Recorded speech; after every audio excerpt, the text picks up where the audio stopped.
Don't you want to try the coffee I made especially for you, honey, my husband? Victor asked with an odd smile that didn't quite reach his eyes. I was sitting at my sister-in-law, Eliza's, elegant dining table in her Los Angeles home, where we gathered for our monthly family brunch. The coffee cup in front of me had a strange, almost metallic smell that made my stomach turn. My name is Olivia, and at 29, I never imagined I'd be questioning whether my own husband was trying to poison me. But after 3 years of marriage and countless incidents of accidental food poisoning, I had learned to be cautious, especially around Eliza. She had a way of orchestrating situations that left me sick or humiliated, always with that same innocent smile Victor was wearing now. How thoughtful of you, I replied, forcing a smile while my mind raced. The aroma wafting from the cup was unlike any coffee I'd smelled before. It reminded me of the time last month when I'd ended up in urgent care after drinking tea at Eliza's house. The doctors couldn't explain my symptoms, and Eliza had insisted she'd made the tea exactly the same way she made her own. Eliza watched me intently from across the table, absently stirring her own untouched coffee. Victor has become quite the barista lately, she said with a smirk. He's been practicing different brewing methods just for you. The way she emphasized "for you" sent chills down my spine. I had noticed Victor spending more time at Eliza's house lately, claiming they were planning a surprise for our upcoming anniversary. But something felt off. The whispered conversations that stopped when I entered the room, the strange texts I'd glimpsed on his phone, and now this coffee with its peculiar scent. I lifted the cup, pretending to take a sip while studying their expressions. Victor and Eliza exchanged a quick glance that confirmed my suspicions. Making a show of checking my phone, I stood up abruptly. Oh, would you look at that? I need to make a quick call for work. Eliza, would you mind if I use your study? As I walked past Eliza's place setting, I deliberately stumbled, quickly switching our coffee cups in the confusion of steadying myself. I'm so sorry, I exclaimed, straightening up. I'm such a klutz sometimes. Eliza waved off my apology with a tight smile. Just try not to break anything in the study. I nodded and hurried away, my heart pounding. Through the study's doorway, I could still see them at the table. Now I just had to wait and watch from the study doorway. I watched Eliza lift the coffee cup to her lips, and my stomach clenched with anxiety. Part of me wanted to stop her, to warn her, but I needed to know the truth. I'd spent too many nights in emergency rooms, too many hours doubled over in pain, always after sharing meals with them. It wasn't always like this. When I first met Victor at a friend's wedding in Los Angeles 3 years ago, he was charming and attentive. Eliza had seemed welcoming too, inviting me to family gatherings and offering to help plan our wedding. But looking back, I should have noticed the red flags, the way she would accidentally spill things on my dress at important events or how my food always seemed to have extra seasoning when she helped cook. The incidents started small, an upset stomach here, a mild allergic reaction there. Victor always had an excuse ready. Maybe it was something you ate earlier or you must be coming down with something. But the pattern was becoming clear. The worst was 2 months ago when I ended up hospitalized after eating breakfast at their house. The doctors found traces of something in my system they couldn't identify, but Victor convinced everyone I must have taken some expired medication. I gripped the door frame, watching as Eliza took another sip of the coffee. Victor was typing on his phone, seemingly unconcerned. My own untouched cup sat cold on the table where I'd left it, the metallic smell still lingering in my nose, making me shudder. A slight tremor in Eliza's hand caught my attention. She set down the cup, her face suddenly pale. "Victor," she said, her voice shaking. "Something's wrong." Victor looked up, his expression changing from confusion to horror as he realized which cup she was drinking from. He jumped up, knocking over his chair. "Eliza, what's happening?" Eliza's hands were trembling violently now. I feel," she tried to stand but stumbled, grabbing the edge of the table for support. "Victor, what did you put in that coffee?" I stepped out of the study, my phone already recording. Victor was beside Eliza now, his face ashen. "That wasn't supposed to be your cup," he whispered, but in the silence of the dining room, his words carried clearly. Eliza's eyes widened with realization and fear. "Call an ambulance," she gasped, sliding to the floor. "Please." I dialed 911 immediately, my hands steady despite the chaos unfolding before me. Eliza was on the floor now, her body racked with violent tremors. Victor knelt beside her, panic written across his face as he realized their plan had backfired spectacularly. "Emergency services, yes. We need an ambulance at 1542, Maple Grove Drive," I said clearly, keeping my phone recording with my other hand. "My sister-in-law appears to be having a severe reaction to something in her coffee. She's conscious but experiencing tremors." As I spoke to the dispatcher, Eliza's eyes locked onto mine. The usual cold calculation in her gaze was replaced by raw fear. "Olivia," she gasped.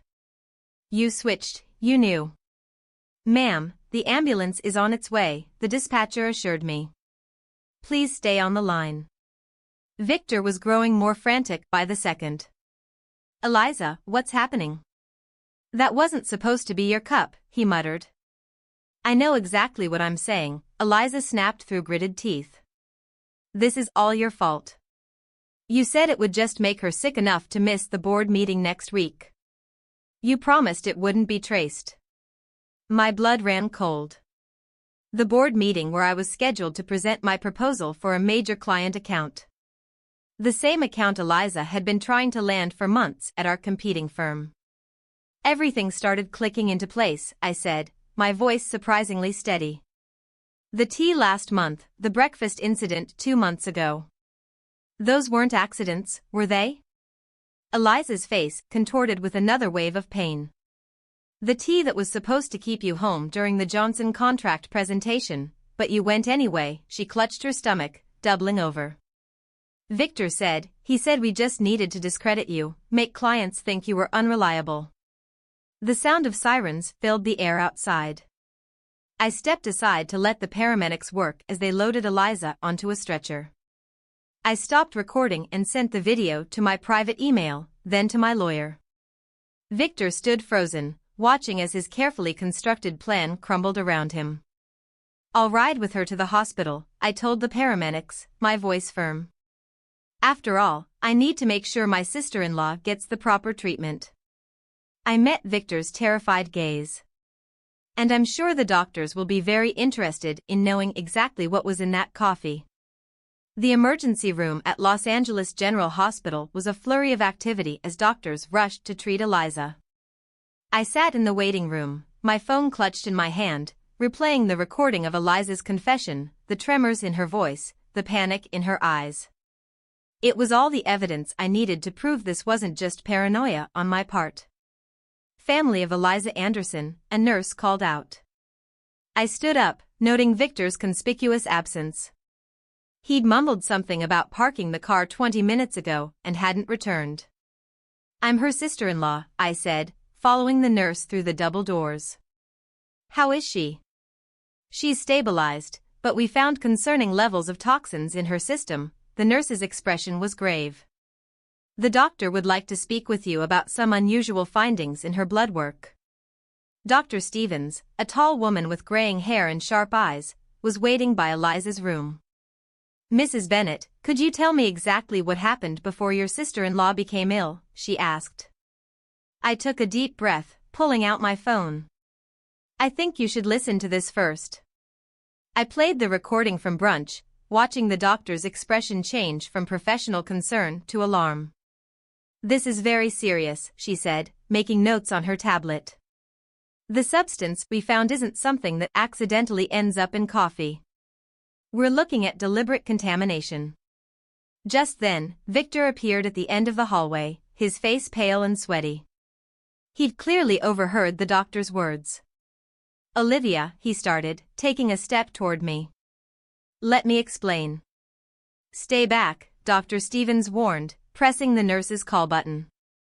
"Security to room 412, please." Victor raised his hands in surrender. This is all a misunderstanding.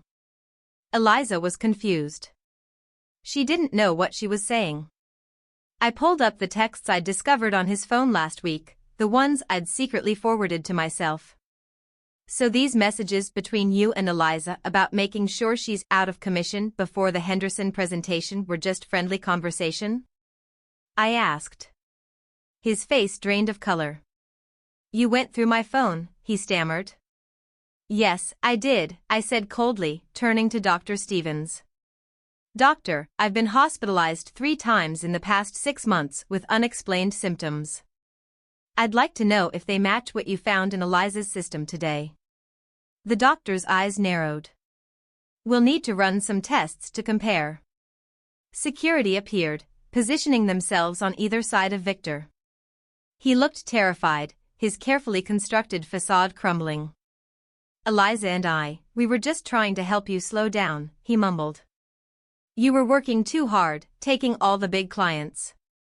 Eliza said. You thought poisoning me would help me slow down? I asked, my voice steady, though my hands shook with rage. How long have you been doing this? Was it you who tampered with my food at the Christmas party too? Victor's silence was all the answer I needed. Behind him, I could see Eliza's room, where she lay connected to various monitors. Her earlier bravado was gone, replaced by the fear of someone who knew their schemes had finally caught up with them. Detective Moore is on her way, Dr. Stevens said quietly. She'll want to take statements from everyone involved. I nodded, feeling a strange sense of calm. The truth was finally coming out, and there was no going back. Detective Moore arrived within the hour, her presence commanding attention in the sterile hospital corridor. She was a seasoned investigator who specialized in domestic abuse cases, and she listened intently as I played the recording from brunch and showed her the text messages. Mrs. Bennett, she said, reviewing her notes, you mentioned previous hospitalizations. Can you tell me more about those incidents? I pulled out my phone again, opening a document I'd been meticulously maintaining for months. The first time was in February, after a dinner at Eliza's house. I had severe stomach pains and dizziness. The second was in April, the tea incident. And then in June, after breakfast with them, my voice remained steady as I continued. Each time, the symptoms were similar, but just different enough that the doctors couldn't pinpoint a cause. Detective Moore's eyes narrowed as she looked at my detailed log of dates, symptoms, and circumstances. And you've been keeping records ever since? I noticed the pattern. I hesitated before pulling out another phone from my purse. I also started carrying a backup phone with a different number. I used it to record conversations when I was around them. I have several where Eliza and Victor discuss their plans, though they're careful not to be explicit. In one of the recordings, Eliza's voice came through clearly. The Henderson account is worth millions, Victor. We can't let her ruin everything we've worked for. Just stick to the plan. A few days of illness should be enough. Victor's response was equally damning. I've got something stronger this time. She won't make it to the presentation. Detective Moore's expression hardened as she listened. Through the window of Eliza's room, I could see my sister-in-law was now awake, looking significantly less confident than she had at brunch. The hospital is running toxicology screens, the detective informed me. Dr. Stevens has already identified several substances that don't occur naturally. We'll need samples from your home as well. A commotion down the hall caught our attention. Victor was arguing with the security guards, his voice rising in desperation. I need to speak with my wife, he shouted. Olivia, please. You don't understand. We were trying to protect you. Detective Moore stepped between us. Mr. Bennett, you're not helping your case, she said. We've already found evidence of premeditated. Victor laughed, a hollow sound that echoed through the corridor. We were just trying to slow her down. She was working herself to death, taking all the major accounts. Eliza said if we could just make her take some time off by poisoning her. Detective Moore's voice was sharp. That's not protection, Mr. Bennett. That's attempted murder. The color drained from Victor's face. Murder? No, that's not, we never meant to. Then what exactly did you mean to do? I asked, my voice surprisingly calm, when you put something in my coffee this morning. What was supposed to happen? Victor's silence spoke volumes. Behind him, I could see Eliza watching through her hospital room window, her face a mask of fear and calculation. I wondered if she was trying to figure out how to spin this, how to explain away months of systematic poisoning as some sort of misguided attempt at helping me. We'll need both of their phones, Detective Moore told the security guards. And I want officers posted at both doors. Nobody leaves until we get the toxicology results. Dr. Stevens entered Eliza's room with a tablet in hand, her expression grim as she reviewed the test results. The toxicology report shows elevated levels of several substances, Dr. Stevens announced, her voice clinical. Most concerning is the presence of a particular compound that's typically used in pharmaceutical testing. It's not something the general public should have access to. Eliza's face paled. That's impossible. Victor said it was just something to cause mild symptoms. Mild symptoms? Detective Moore interrupted, taking out her notebook. Like the ones your sister-in-law experienced over the past 6 months? The door opened, and another detective entered, holding an evidence bag. We found these in Mr. Bennett's office desk at the Anderson marketing firm, he reported, presenting several small bottles with clinical labels along with detailed notes about dosages and reactions. I felt my knees weaken as I realized the full scope of their plan. You were documenting everything like some kind of experiment, I said, my voice shaking with disbelief. It wasn't like that, Eliza protested, but her voice wavered. We just needed to track what worked. The first few attempts weren't effective enough. You kept showing up to meetings anyway, so we increased the dosages. Detective Moore concluded, did you know these substances could be lethal in higher concentrations?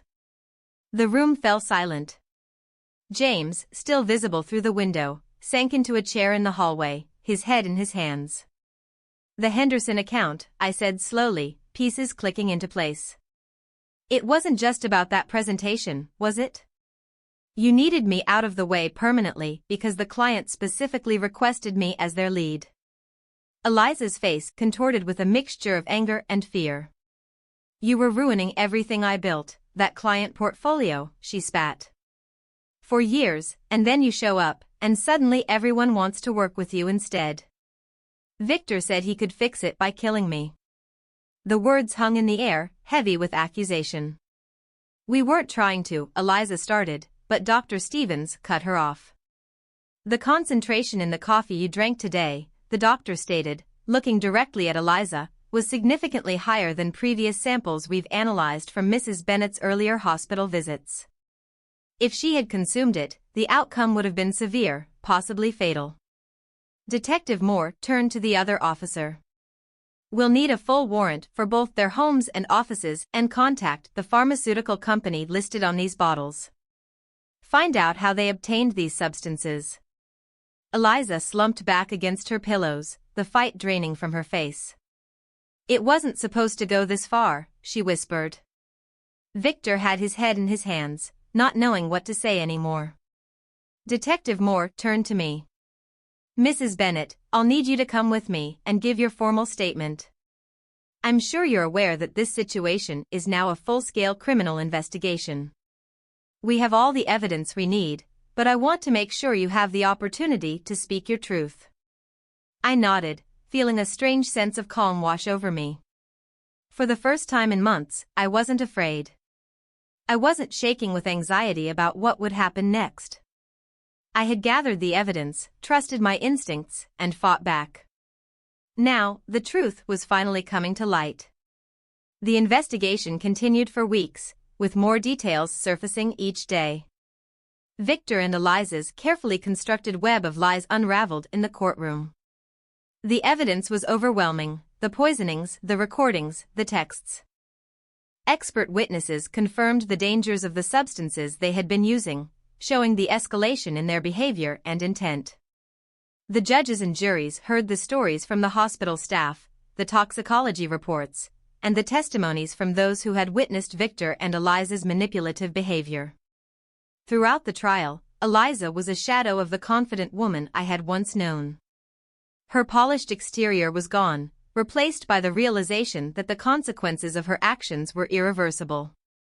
Victor's face remained blank, as though he couldn't face what he had done, what he had allowed to happen.